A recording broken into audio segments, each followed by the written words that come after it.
Hi, I'm Rick Crow, and this is Short Track Stories.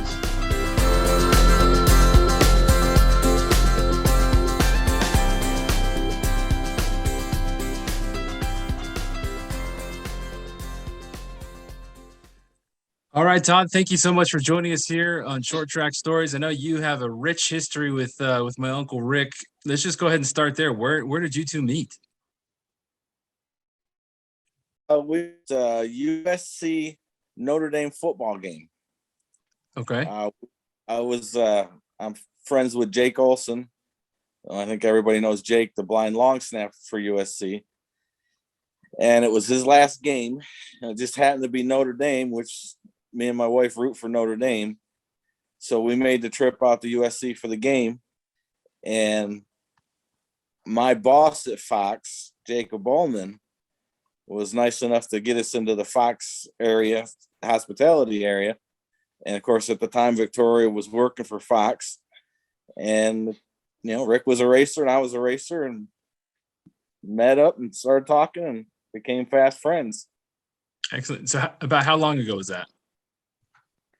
Oh, man. When was that, Rick? 3 years ago?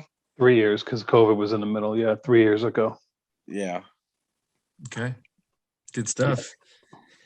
Now, I know, Todd, you come from a rich history of racing with your family back east. Who was the guy for you that really helped you essentially become who you are? Oh, wow. I really can't say that there was one person. I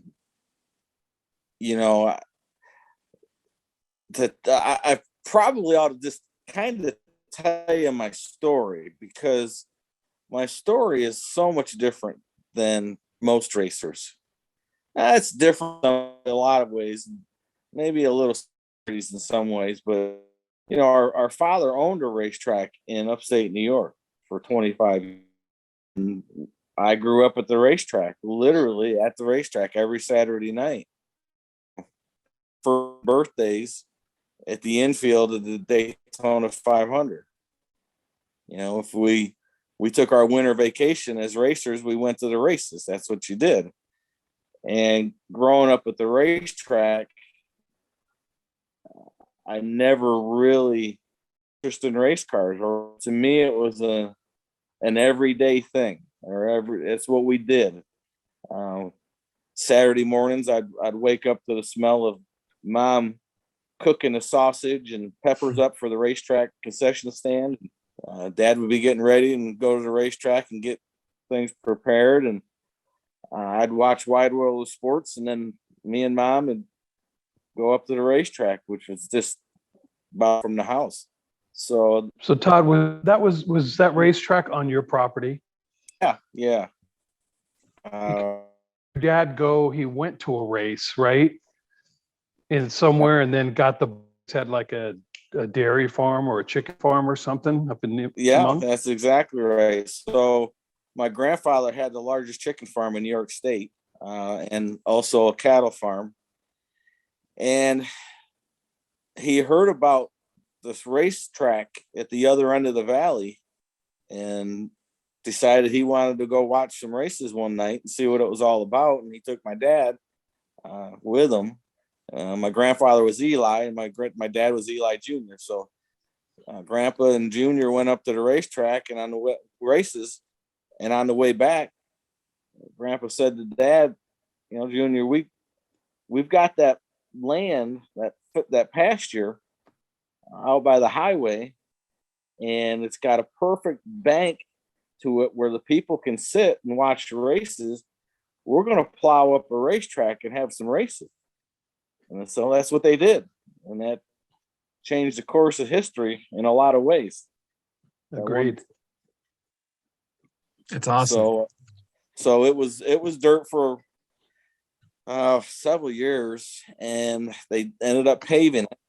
Went to the pavement track, and Dad ran the racetrack. That was his job. When Grandpa passed, he left it to Dad, and they had the racetrack. So that's where we grew up. And, every Saturday night I'd go there as a kid. didn't even really watch the races. I had a bunch of friends that came and a bunch of kids. We run around and get in trouble and raid the concession stand and the candy stand, just have a big old time. So I never really paid attention to it.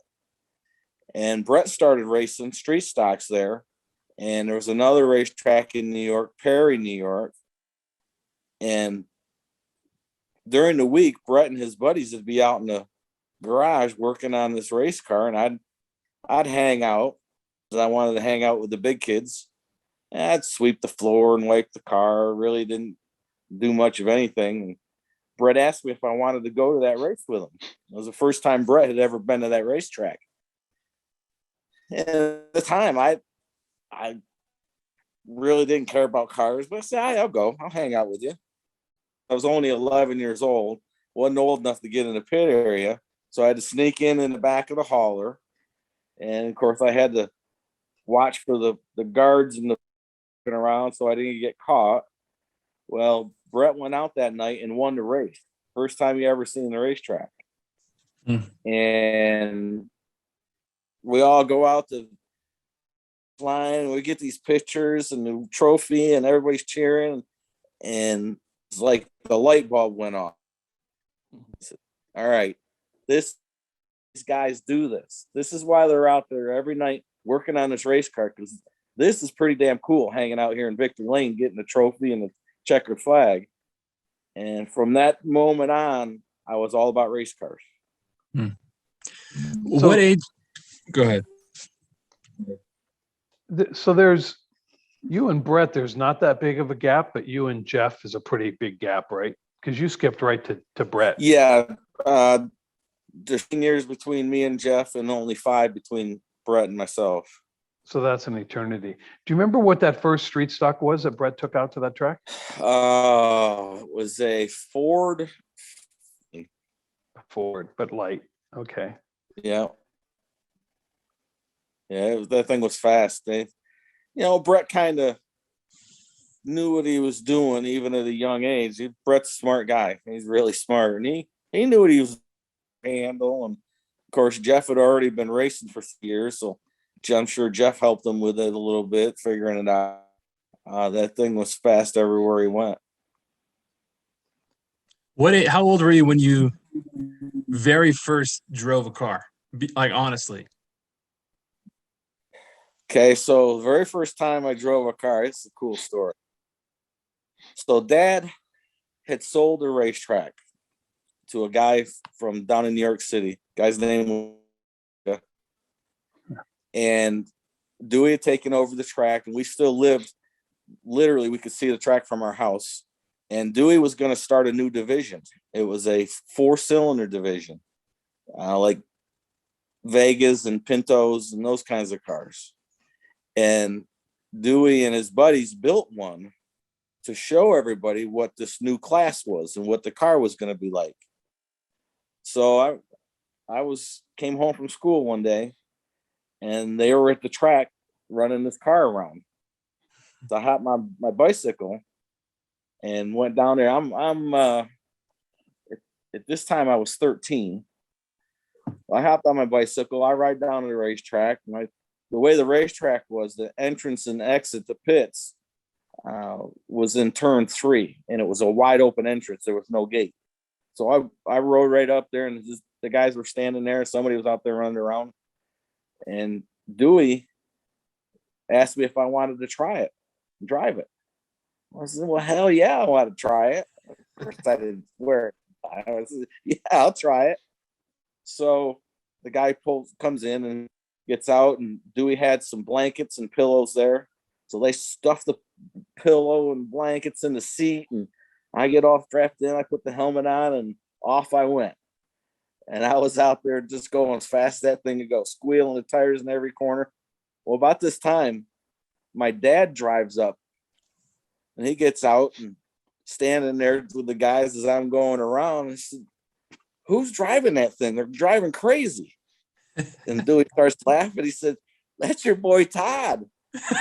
Well, next time I come down into turn 3, Dad's standing out in the racetrack, waving his arms, he was always one of the guys that carried a handkerchief, a white handkerchief. He had the handkerchief in his hand, waving his arms, trying to get me to stop. And I just kept on going. I went another 5 or 6 laps and pulled over and stopped and shut the car off. And Dad come over the window. He says, "What do you think you're doing? You're going crazy." I said, "I'm going as fast as it'll go, Dad." That was my first time driving a race car. Oh, that's awesome. Had you attempted or driven like anything else, like any other vehicle before that? Like around the house or anything? Well, growing up, on Sundays after the Saturday night races, Dad had a 51 Chevy pickup truck that he used as a track cleanup truck, putting the speedy dry down and the brooms and all the stuff to go with it. And on Sundays, Dad would let me and my buddy drive the pickup around if we would pick up all the garbage bags out of the garbage cans and take them to the dumpster. Cool. So that was the first thing I remember. Is 3 on the tree. We couldn't reach the pedals, so I had to hold myself up with the steering wheel to push the pedals. And that was the first vehicle I ever drove. That's awesome. Todd, when it comes to racing, maybe Uncle, you can chime in here too, but just listen to these stories. Do you feel like somebody either has it or they don't, or did you feel like is that like that desire to race, is that something that can grow over time, or is it something that you think natural born racers have? I think that you're kind of born with it.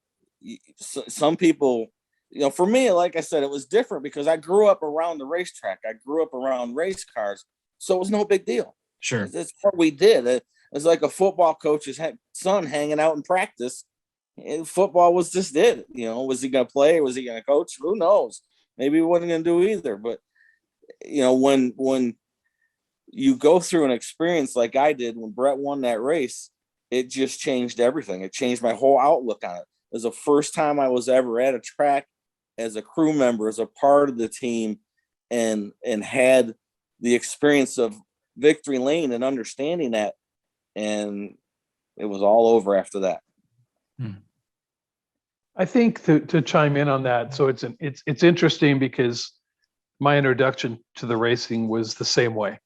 We would go to the track every Saturday night, but when I was 14, a neighbor moved in next door named Gail Litchfield, and he had a sportsman car, and they would go rent Saga Speedway for $300 for a whole day. And one day I was out there with a bunch of them, and they said, "Do you want to try it?" And I'm like, "Hell yeah, I want to try it," and jump in, and there you go. And you're right. I think that you can coach a driver and you could develop a driver, but the passion and the burning desire to put in the work to be a good race car driver, you can't teach or develop. And that's why you see so many of these young kids or people, they come out and they spend a bunch of dad's money or whatever, and then they ride off into the sunset. And it's because they didn't have it right here.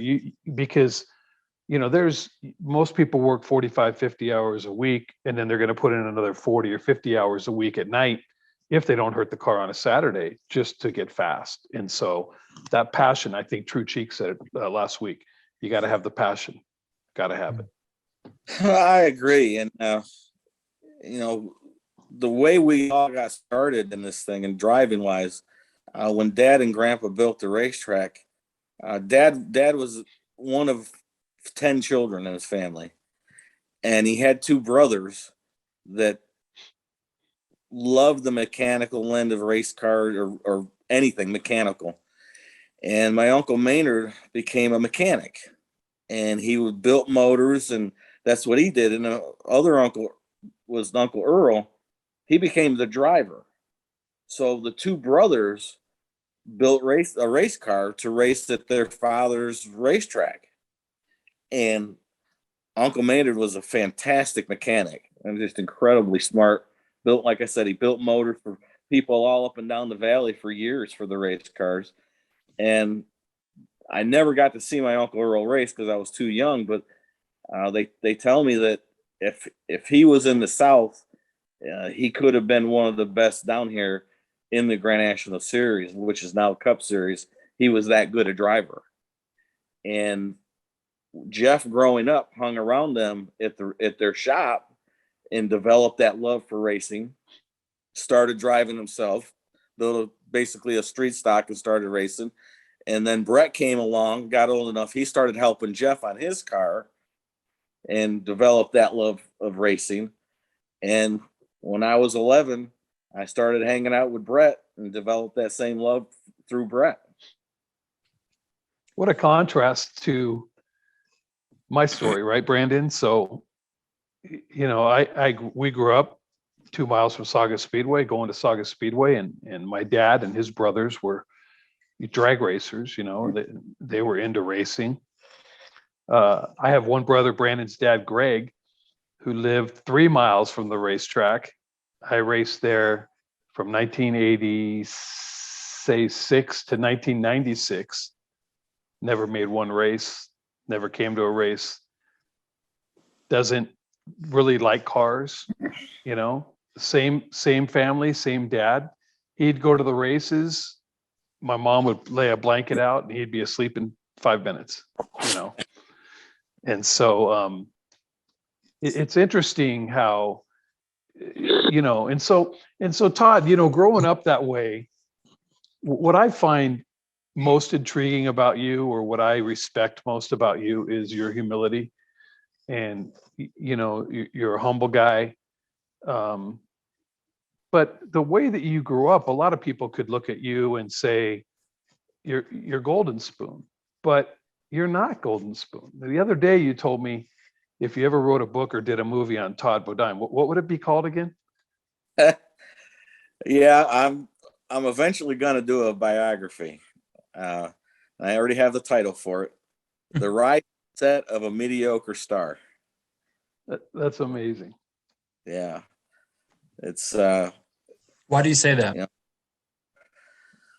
Well, I made it to the big leagues. I was a cup driver.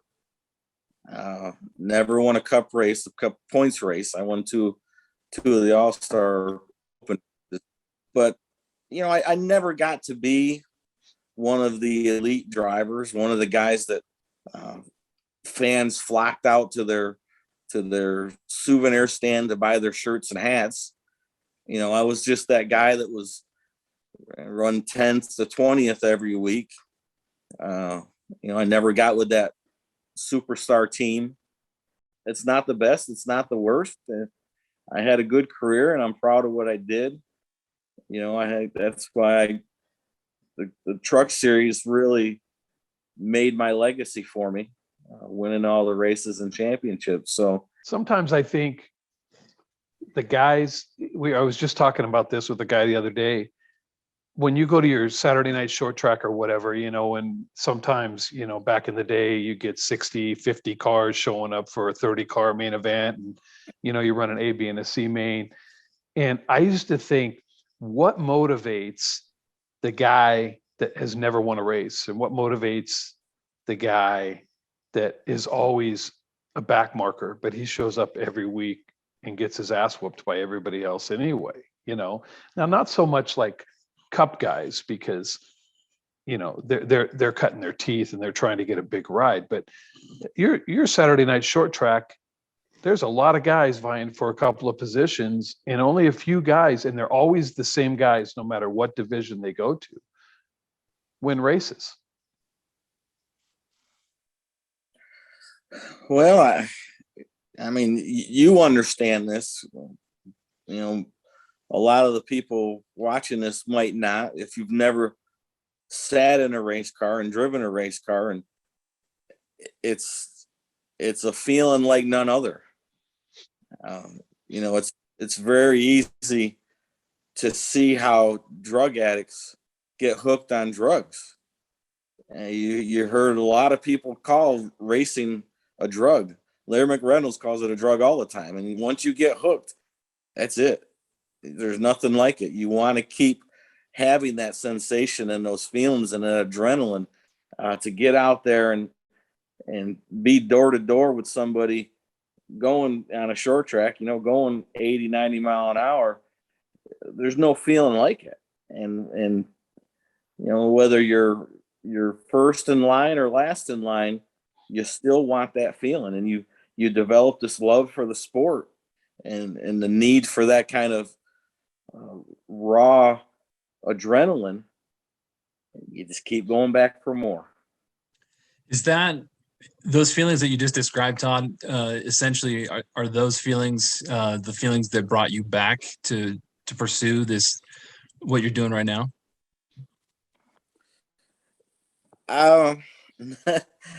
Well, I'd be lying if I said no. People ask me, what's it like to be, do you ever lose that? Like you're saying, I said, I'll be 80 years old with a walker and I'll still want to drive a race car if I can. And after I quit racing in the middle of 13, I drove a few races for Bobby Dotter and Xfinity. But the one thing after that, that was in the middle of 09, I think the last time I drove that. After that, I was driving some vintage racing for in the SVRA, and it's just was for fun. And I drove another club series with a friend of mine. I had a 9-hour race. We have 4 drivers. One of the races was at Watkins Glen, and I tell everybody there wasn't a lap that I didn't run in that car that I didn't laugh. I was having that much fun racing. And that's why we started doing this. That's why you got behind the wheel. That's why you worked all those hours on a race car, because you loved it. You wanted to do it. There was nothing else like it. Yeah, for me to get that rush again was incredible at Vegas. But even more than that, and even better than that, is I just had a ball. Yeah, I spun out and I crashed, but I was having so much fun racing those guys and being out there again. And it's different when you're not out there for points. You're not out there because you got to win to get in the playoffs. I was out there just for the fun of it, to have fun, do the best I could. And there's no feeling that can even compare to that. What did you learn? Actually, what did I learn? I can still do it. I made a mistake. The truck wasn't quite right, and I tried to push a little too hard. 2 laps before that, it did the same thing, and I saved it. And that time, I just didn't happen to save it. But I went door to door with guys, and I passed a lot of trucks. We started 23rd and got up to 12th, and we were doing exactly what we had to do. And I just one mistake and got out from under me. But I hadn't done it since the middle of 09. So that was 13 years, so to get out there and get the rust knocked off, I felt pretty good about it. I thought we did okay. And, now that the rust is knocked off, I can't wait to go to Darlington. Love it. You have no clue how bad I wanted to jump over a wall at that race. It was difficult standing there with Clay, watching him try to do, some repairs. And I remember being a gas man before and stuff. And I was like, we were yelling, they couldn't hear us. And to your defense, they never sealed the deck lid, which meant there was air coming in under the deck lid, which gave you lift. And on top of that, they couldn't get the deck lid flat, which took away, your rear spoiler. But man, if I was on that list, I would have been over that wall in a heartbeat. And what's funny, Brandon, is this kind of happened kind of funny is we were in Todd's backyard putting together a shuffleboard game. It's a true story. And 2 race car drivers and a doctor. And Todd was reading the instructions on how to put this shuffleboard game together. And we were just, shooting the breeze or whatever. And then, he had brought up this 800 start thing, and I think that's a massive milestone. And I too saw how much, I've never seen a race car driver in an elite division smile and laugh so much all the way through the day. You know, maybe afterwards, but Todd was smiling and engaging people and having a good time the entire day. I learned a lot from that race. I learned a couple of things. One, I learned where I'm supposed to park the car when I bring it back. Not by the motorhome, by the hauler, right? So I noted that. So it was a good time, and he did. And he's humble. He has a lot of fans. There were a lot of people there to see him race, and a lot of people standing around taking pictures. I think that had he not lost the handle on that truck, that he would have had a top 10 finish. You know, absolutely. I was proud of you, Todd. I thought you did an awesome job. Thanks. Yeah, it was fun. I think you're right. We'd have had a solid top 10. You know, maybe a 5th or 6th or 7th even. You know, just depends how it shakes out at the end with all those crashes and stuff. But it was fun for sure. Now, how big is Darlington? Darlington is 1.5 miles. But it's not a normal 1.5 miles. It's totally different than anything else. Actually, you know what? No, it's a mile. I'm sorry. I think it's a mile. Yeah. But it's absolutely one of my favorite racetracks. It's so hard to get around, and there's a lot of little tricks to going fast, and that's why one reason I picked it, because it's my favorite track. But knowing all those little tricks really helped you at Darlington. I was very fortunate enough that I've won twice at Darlington, once in an Xfinity car and once in a truck.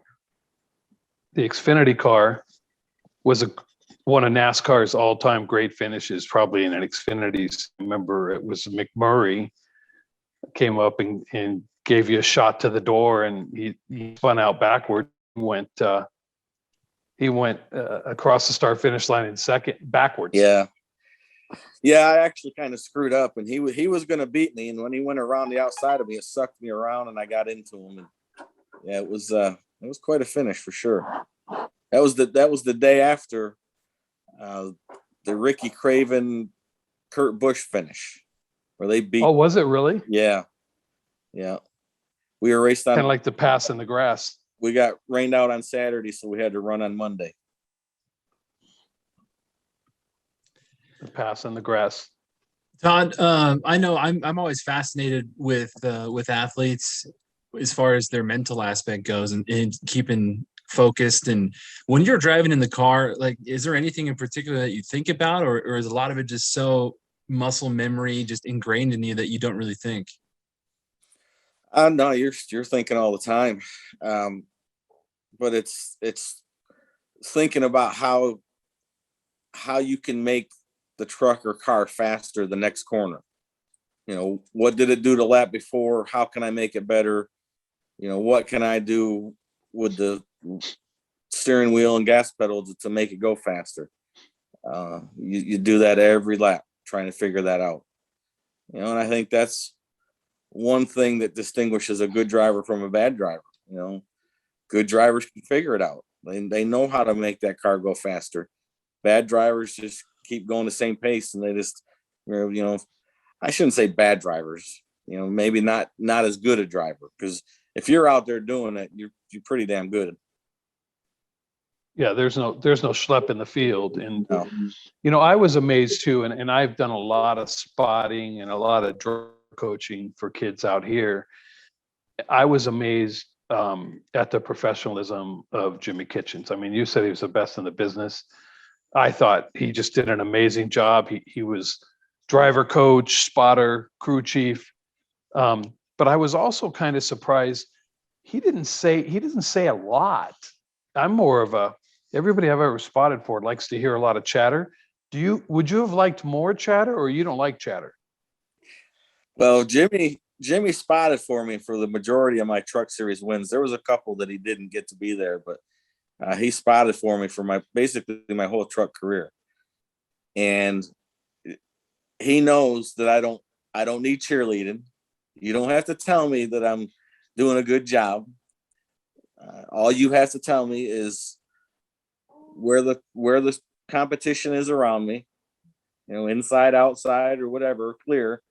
And then Jimmy's good enough that he was a driver, and he was a very good driver. He knows he can watch the other guys, and if they're moving around on the track, moving up or down or whatever, he'll relay that to me and say, hey, the leaders are up at the top, which you probably heard him say some of that. Yep. He relayed that information to me. But yeah, I don't need to hear a bunch of talk and a bunch of cheerleading at all. And the spotter's roof, Brandon, and for people that don't know, I think it's worse than being in the pit, in the truck, or anywhere, because I've had times where I've gotten on a roof and the NASCAR ladies walked up and asked me who I'm spotting for, and I told her, and she said, like, good luck, stuff like that. Like he hasn't finished a race the whole year, or you're going to be telling him to move over the whole night. But there's constant deal broking going on in that roof in some situations where, hey, my guy's coming, move over, or let's draft together. But in some situations, drivers ask for a message to be delivered. And in this race, Todd, I was on the radio, and I don't know who it was to or whatever, but somebody ticked you off a little bit. And you got a little fire in your belly. Yeah. It was Lawless Allen. Lawless doesn't have a lot of experience, so I chalk that up to him not knowing any better. Actually, when we get off the call, off the Zoom, I'm going to call his owner and talk to him about it, which his owner is Al Neese, who is a very good friend of mine. And I just don't want Lawless to be wrecking his trucks because he doesn't know this scenario. But after we had crashed, we're basically running around there for 23rd, just trying to finish the race. And we're not racing for $1 million a spot. And we're not racing for 1 million points. We're just trying to get there to get to the end. And Lawless and another guy ran side by side for about 5 laps. I waited for him. They finally Lawless got in front of the other guy, and I passed the other guy, went around him, and got up, and I was passing Lawless. And these trucks are very aerodynamic sensitive, and we have side force where the air is actually pushing on the side of the truck, and you rely on that side force to go through the corner. And Lawless pulled right down on my door, right next to me. He's probably 6 inches away from me, took all my side force away, and I about wrecked us both. I mean, I had to just get totally out of the throttle, and there just was no need for it. But like I said, he doesn't have the experience to know that. And yeah, I got a little hot under the collar. My brother Jeff he had a scanner. He was listening in Florida. He was listening to it the whole time. And his text to me after the race, he said, there's a lot of people listening to you on scanners. You need to watch your language just a little bit. Oh, because I had a few F-bombs in there. So I'll deliver the message to Lawless because he's a hometown boy. Used to live 2 streets away from me in Simi. No way. And he's an Irwindale Speedway kid, really nice kid. And I'll tell you, he's the kind of kid that if you walked up and put your arm around him, he would take it to heart, and you could coach him. You could coach him up on that. He's a good kid. His dad has a company that's helping him go racing, but they're very humble, good people. And, speaking of scanners and radios, radios didn't come out till late in my career.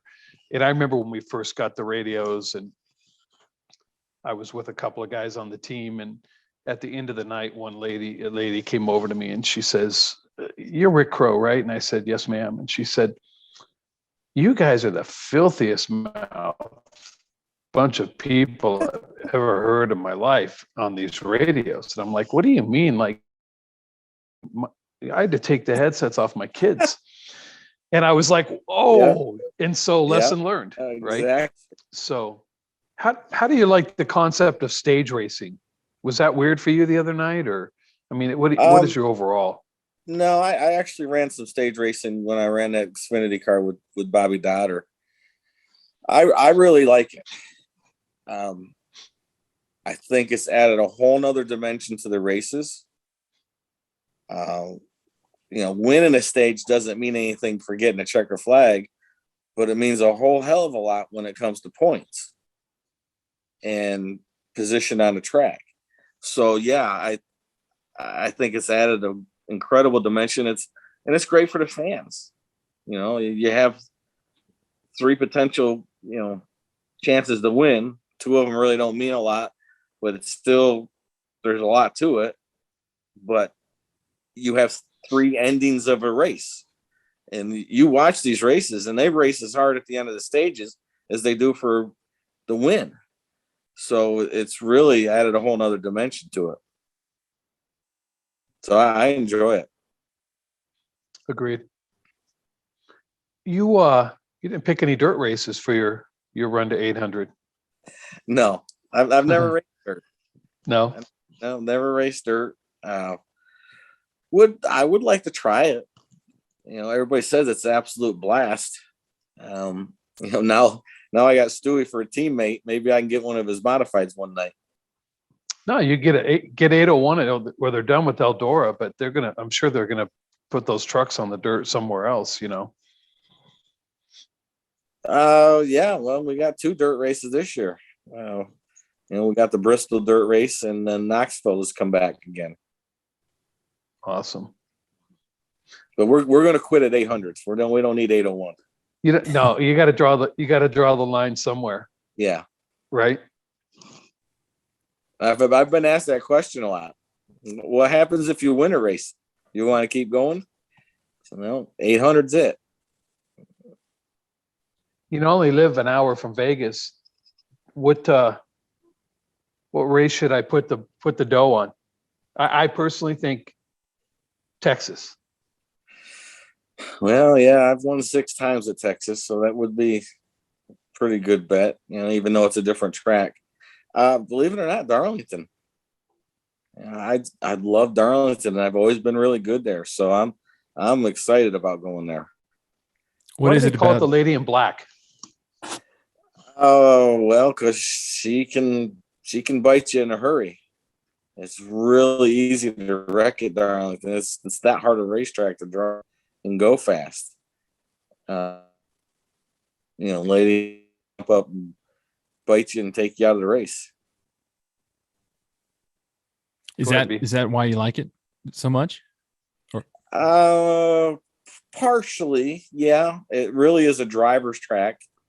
You have to be good to be able to get around there for sure.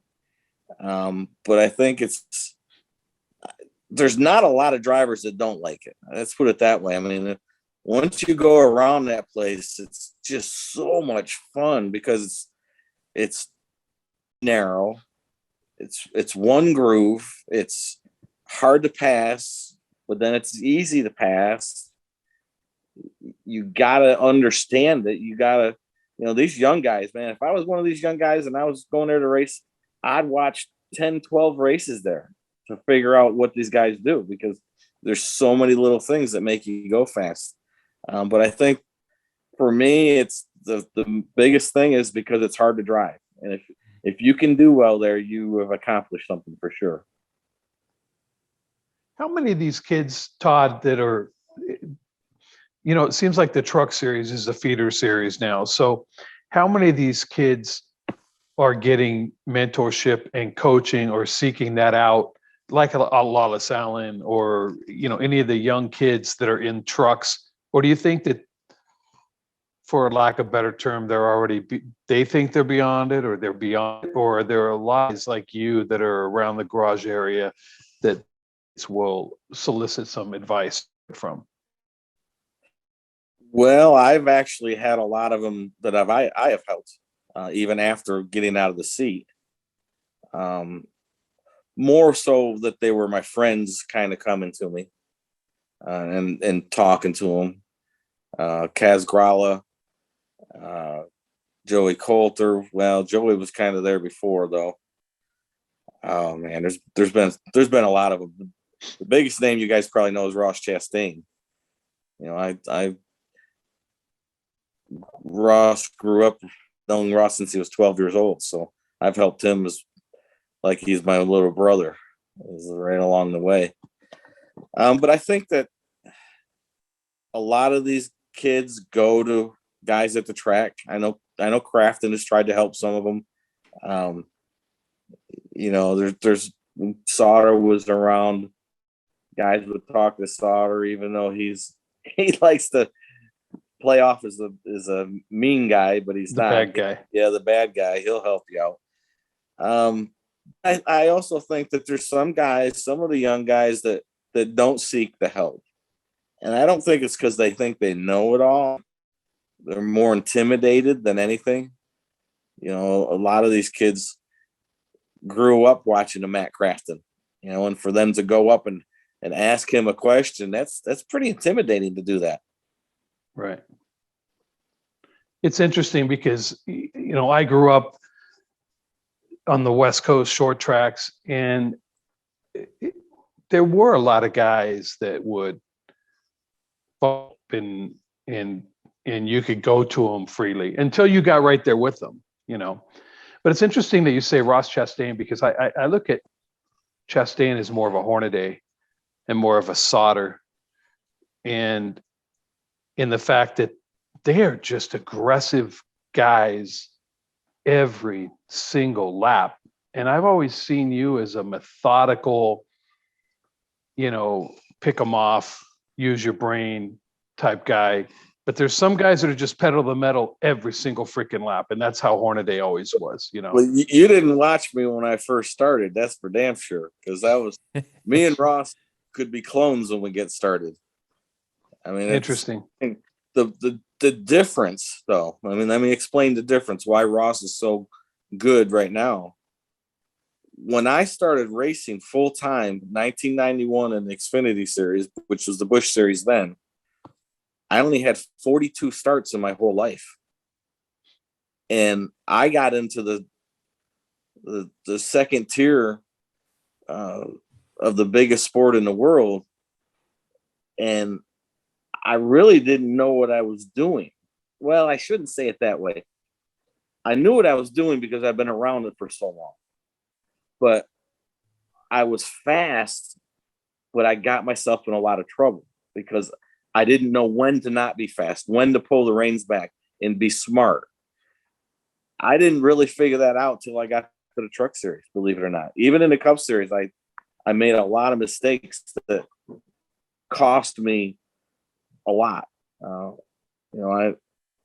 That's one of my big regrets, is that I think I made enough mistakes that some of the bigger opportunities never came my way, even though I had some, which we won't go into, but I was pretty aggressive when I was young. Your 42 races, and you told me that before, and I was amazed by that. I mean, I probably did 42 races my first year of racing, 42 races. And what did you start in? What was your first race car that you had? Was it that modified piece of junk thing that somebody gave you? That, because you're a Golden Spoon boy, right? So you probably got some really bitchin' piece. Yeah, no, it wasn't a bitch. It was a bitchin' piece after I built it. That was one thing. I was a fabricator growing up with race cars, building them. So I knew how to build a nice race car. And I took that junker that guy gave me and I built my first SK modified, and I raced at Stafford Springs, Connecticut. And I was racing on my own dime and didn't have any money. I mean, I can tell you that whole story that first year because it's pretty funny. Let's go. Well, so I raced in Stafford and I didn't have enough money for the motor. So two friends bought the motor, and they had some guy build it that really didn't know what he was doing. And it blew up the second week. So it blew up in practice even. So we load the car up, and another friend of mine, Mike LaJoy, his father was Connie LaJoy, who owned race cars, winning race cars, modifieds in New England forever. And Mike said, I got an idea. We're in the pit area now. Now, there's no cell phones back then. We're still in the payphone era. Mike says, I'm going to go call my dad. So he runs over and calls his dad. And we haul butt from Connecticut over below Boston, from just above Hartford, Connecticut, to over below Boston to Mike's dad's shop. And Mike's dad was a plumber, and they had a dump truck that they used to throw all their garbage in from the plumbing business and whatnot. And Connie had just rebuilt the motor in the dump truck, and it was a little 307 motor. And Connie said we could have that motor. So we hauled butt. It was Friday night. We went over there. We worked all night. We called the Smiley Waterman, who was a friend of Connie's who built motors forever. And he called another guy, Nat Chevertone, who owned a motor shop. Smiley went over to the motor shop and got a cam and some lifters. And we got the motor out of the dump truck, motor out of the race car, and we changed the cam in the dump truck motor. It was a little 307. We worked all night long, all morning. We get this thing fired up at about probably 1:30 in the afternoon. Of course, it's up on jack stands and things running and oil dripping out of the front main seal on the pan. Like, damn, now we're not going to be able to race tonight, because we're going to go to Seekonk Speedway in Massachusetts that night. Connie said, hang on a minute, I can fix this. Shut the motor off, sprays it all down with brake clean, cleans it all up, smears a bunch of silicone on it, on the front main seal. Well, he's a plumber by trade. And if you've ever put a kitchen sink in, they have these little bitty clamps that clamp the sink to the countertop. Yep. Well, Connie took a bunch of those little clamps and put them all the way around that front main seal, tightened them all up after you put the silicone on there. All right, now we're going to wait 20 minutes. We waited 20 minutes. We fired it up and it didn't leak. So we threw this thing on the scales and we scaled it out. We put it on the ramp truck and off the Seekonk we went. And it was only about 45 minutes away. Now, keep in mind, now we haven't slept all night. We've worked all night and all day. We have not gone to bed. We get to Seekonk, and I've been there many times. I never raced there. Went there and watched my brother win races there. We unload this thing. We practice. We're okay. Now, time for the feature. Qualified in the heat race. We did okay. Qualified in the heat race. Time for the feature. So we push the car in line in the pit area, and I'm sitting in the car. I climb in a little early because I'm wore out. I want to just rest a little bit. So I get strapped in, but I don't have my helmet on yet. And there's this very famous race car driver in New England, a legend. His name's Bugsy Stevens. He's won a ton of modified races there. Bugsy's crazy. He's one of them crazy guys that you want to hang out with because he's fun. Bugsy comes over. He's not racing. He comes over. He kneels down on the asphalt. And he said, now, is this a PG podcast or can I swear a little bit? You can, you can go for it. Okay. Now, this is Bugsy's words. These aren't my words. Nothing Brandon hasn't heard at a church softball game from his dad. So Bugsy kneels down beside the car, and he's looking in the window and says, all right, now, this is what you're going to do, you little son of a bitch. And he pulls out a 45 out of his back. He cocks it, and he puts it up to my head. I'm sitting in the race car with a cocked 45 in my head. He said, listen, you little son of a bitch, this is what you're going to do. You're going to run half a groove off the wall in the straightaway. You're going to run half a groove off the wall, off the bottom in the corners. And you're going to finish about fifth because some of these guys are going to get by you with these big motors. But if you do what I'm telling you, I won't kill you when you get back in here. Otherwise, I'm going to kill you. I forgot about being nervous. I forgot about being tired because I had that 45 in my head. Then I went out and did exactly what he said. And we ended up finishing, I think we finished fifth or sixth in that first race. Yeah, it was good times.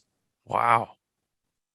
I think everybody has that story about an engine, right? I mean, I remember I was 19 years old and we went to Riverside for the first time for the Cup weekend, and my neighbor was racing in the series right below Cup cars, ASA or whatever they called it back then, and we grenaded a motor in practice. We drove back that night, and took a Target Master GM motor off of a flatbed that was supposed to go into his drywall truck, drove it all the way back down there, and plugged it in the car. Greg Skates was driving the car, made the show because there wasn't enough cars anyway. And he just drove that thing around in fourth gear on his Muncie the whole track, just never shifted or anything. That's all. Yeah, good times. Good times. Todd, So- go ahead, I'm correct. Is LaJoy, is that a LaJoy? They are distant cousins, very distant. So they really don't claim to be cousins, but they are. Why do you think so many? And I think I know the answer because I've raced open wheel modifieds, the favorite division I've ever raced.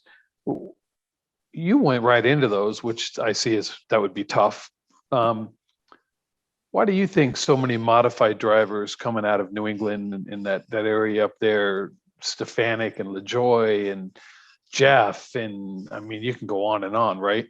Why do you think the modified drivers have so much success when they jump into the big fat pig cars that NASCAR's always had? Well, that's a good question. I really don't know. I think I just think that New England, New York, where modifieds are prevalent, just has produced a lot of good race car drivers. And, the best always come to the top, just like they do in any division across the country. The best guys are going to be at the top, and modifieds, the guys that made it to the top are the ones that made it down here. It's just because they're good. Yeah. If you're a good driver and you understand it, you can adapt to just about anything. Go ahead, Brandon. I was just gonna ask Todd, if somebody were to come up to you and ask you, what is the signature Todd Bodine moment, or what is the signature Todd Bodine win or race? What would you say? Wow. I've had so many of those moments. I've been very fortunate. I think, there's a couple of them. Let's start with the first one. My very first win. My first year of racing, period, 1991. And my first time ever at Dover. Well, that was my second time at Dover. And I was running third. Ernie Irvin was leading. Davey Allison was second. I was third, and Jeff Gordon was fourth. And we take 3 to go in the race. And going into turn 3, Ernie blows up, leading the race. So the caution comes out. Come around, we get to 2 to go, and the pace car picks us up. Now Davey's leading, I'm second. So we come off a 4 under yellow. We're going to finish the race under yellow. That's how we did it back then. And we come off a 4, and Davey pulls down to the bottom of the racetrack. So I follow him down there. Everybody followed me down there. That's something maybe in the racetrack or whatnot. Pretty soon I kind of look around Davey's car, and the pace car's way up the racetrack. So I go around, I pass Davey. I go in and start finish line with the white flag leading the race. And came around and ended up getting a checker flag in my first win. I mean, that was the first win, so that was a different way to do it, for sure. Encumbered. Yeah. I mean, the old adage, you take them any way you can get them, right? Sure. It doesn't say anything about that. I looked your Wikipedia. It just says W. That's right. That's exactly right. Well, probably one of the most proudest wins that I've had. There's actually 2 of them. The first one was at Michigan, the very first Busch Grand National race at Michigan, and that was in '92. Nobody gave the Busch regulars even an outside chance of winning the race, because there was 11 Cup drivers that were in this race, and everybody's like, "There's no way that the Busch guys can beat them. They've never raced here. They don't race on tracks this big. And sure as shit, we went out there and we won the race. The next 11 drivers were Cup drivers. We beat them all. And that was pretty cool to be able to do that. And one of my proudest moments was in a truck in Atlanta in 2005. And we had just gotten Lumber Liquidators a sponsor. And it was their first race. And we sat on the pole. And Mark Martin was just better than us that night. He was just that much, just a little bit better. And we were going to run second. And come down to about 10 laps to go and come down the front straightaway. And he had a good lead, probably 16, 18 truck lengths on us. And we went into one, and there was 2 lap trucks side by side, and Mark couldn't decide what he was doing, so we last. And we come off of turn 2, and we were 4 wide. I was passing them all for the lead. And I took the lead from Mark, and the caution came out right after that. So now we're going to go for a green, white checker finish. And me and Mark ran side by side for the lead for a lap and a half, take the white flag side by side. I beat him through the first turn to take the lead and end up winning a race. And the reason I say that's special for me is Mark is one of my heroes. He was one of the guys that when I started racing, if my brothers weren't around to ask questions, I could go to Mark and he would always shoot me a straight answer and always help me any way he could. And he was my hero for that reason. And not to mention that he was a hell of a race car driver. Oh, absolutely. Did he tell you to take your right rear spring out? No. Yeah, I read an article about him. Yeah, I saw that one. We did that at Saugus. No right rear spring at all. No rear brakes. And then we knew we were just band-aiding something, right? But it was fast as hell that way. And then I saw an article that Mark Martin says, I didn't run a right rear string in that prototype car that he was running. And I was like, oh, that's awesome. But he is one of the greatest stories of our sport. You know? Yeah. Those are awesome stories, Todd. Yeah. Amazing. Tell me a little bit. So modifieds, mostly all modifieds. And then, because people don't understand it. And I understand what it's like just to go from, say, a third mile to a half mile. People don't understand what it's like.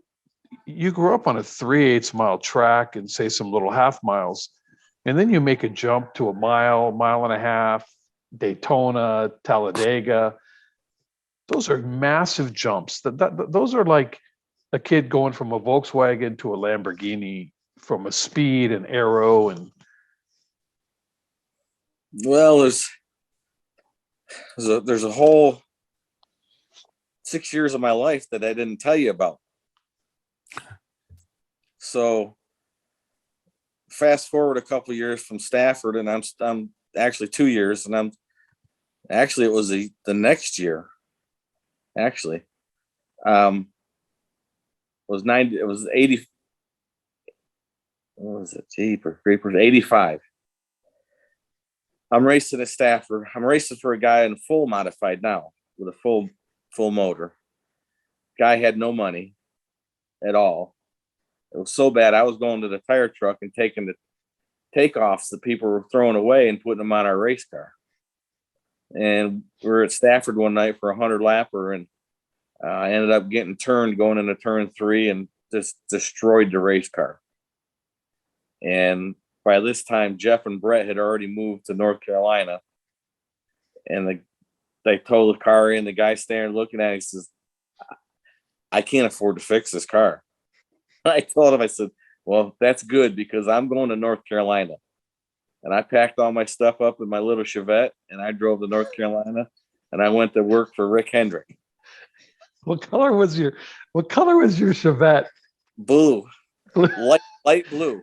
They only had light blue and light yellow, I think, right? Yeah, mine was the light blue one. That's Everything awesome. I owned, I packed right in that Chevette That's awesome. because I'd already sold the race car. So when I moved down here, I went to work for Rick Hendrick, and then I ended up working for Buck Baker and Tom Pistone. And I mean, there's a whole long story. And I ended up going to work for Highline Racing. But I was a fabricator for 4 years before I ever got to drive again. And I was working at Highline Racing, and Charlotte Motor Speedway started a division called the Sportsman Series. And what it was old cup cars and bush cars with stock motors in it. So the owners at Highline let me build a car in the shop. We actually used it for a show car when I wasn't racing it. And I ran 4 races at Charlotte, and I finished second 3 times. So I had Some progression. Right. There was a little progression there. And that was a bush car at the Highline Racing. And I'm kind of all over on this story a little bit because I'm trying to hurry because we don't have a lot of time, but I skipped a lot of stuff. But I ended up getting the opportunity to drive that bush car for Highline Racing. And the first race was Martinsville, qualified 8th and finished 8th. But the second race was Dover. And I qualified 4th and finished 3rd, my first race at Dover. But this whole time, I'm a crew member. I'm a fabricator. I'm changing tires on pit road. So I'd been to all these racetracks, and I knew how to make the cars go there because I was the chassis guy. And I had watched my drivers on the tracks. So I knew where you're supposed to be and how to go. I just had to apply all this knowledge when I got on the track. So when I got out there, I was fast right off the bat. But because I had this knowledge to draw from. Kind of didn't make sense because I kind of skipped around a little bit, but no, it makes sense. At least you made some progression there. Right. It's just I find it incredible. I find your story incredible because, from the outside looking in, I think most people think, the rich Bodines and Jeff gave Brett everything and then they passed it on to you and they were millionaires by the time you went racing, and you probably had a 18-wheeler in a street stock. And, how people think. They think that every race car driver is a millionaire, and everybody that has had success, something was handed to them. And that's not true. There was nobody in my family that had ever turned a lap in an oval track car until I got in it. Well, that sportsman car I was just telling you about, let me tell you a little story on that. So I'm working at Highline Racing. Jeff's driving for Rick Hendrick. Brett is driving for Bud Moore at the time. And I didn't have any money. Hell, I was making $500 a week as a fabricator. So Waddell Wilson was Jeff's crew chief at the time. And they were starting this new series. And I tell him, man, I'd love to have a car. I'd try to get something going here. Waddell said, I'll tell you what, come over to the shop. I got a car out back that I just threw away. There's nothing wrong with the chassis. It'll take some work. It needs all new interior sheet metal. It's going to take some work, but I'll give you the chassis. So I went over and I got the chassis from Waddell. And our shop was next door to Stavola Brothers Racing, and we had an alliance or an association with Stavola Brothers. So they gave me a bunch of parts to put on my car. Brett got a bunch of parts from Bud Moore to put on this car. And people that I knew in racing gave me parts to put on this car. So I put this car together from a bunch of used parts from all of my friends and my brothers. And because I didn't have any money. And Jeff actually bought the motor for me. That was the only thing that was paid for. And I actually had to pay him back, which I ended up paying him back. That's awesome. So that's how I built that first car. That's great. Well, Todd, we know you're busy. Thank you again for taking the time. This has been great. These stories have been awesome, and I'm sure we'll be keeping tabs on you, and hopefully we can maybe check in a little bit later on in your journey throughout the year. Yeah, love to do it. Rick's gonna be at all the races, so he can keep you filled in and make this after every race we'll come on and do one and talk about that race. Thanks, you. Todd. Thank you, Todd. All right. Hey, Brandon, nice to meet you. Likewise. I'll talk to you tomorrow, Todd. Hey, buddy. All right. See ya. Bye. Thanks everybody for watching till the end. Hopefully you enjoyed what you watched and heard. Please go ahead and follow us on Instagram at Short Track Stories, right here on YouTube as well. Short Track Stories by Rick Crow. And produced by Brandon Crow. Hey, so listen, YouTube, you're watching this on YouTube. Do me a favor, hit the like and hit the subscribe so we can keep the show going. And we appreciate all the love. Peace and love, everybody.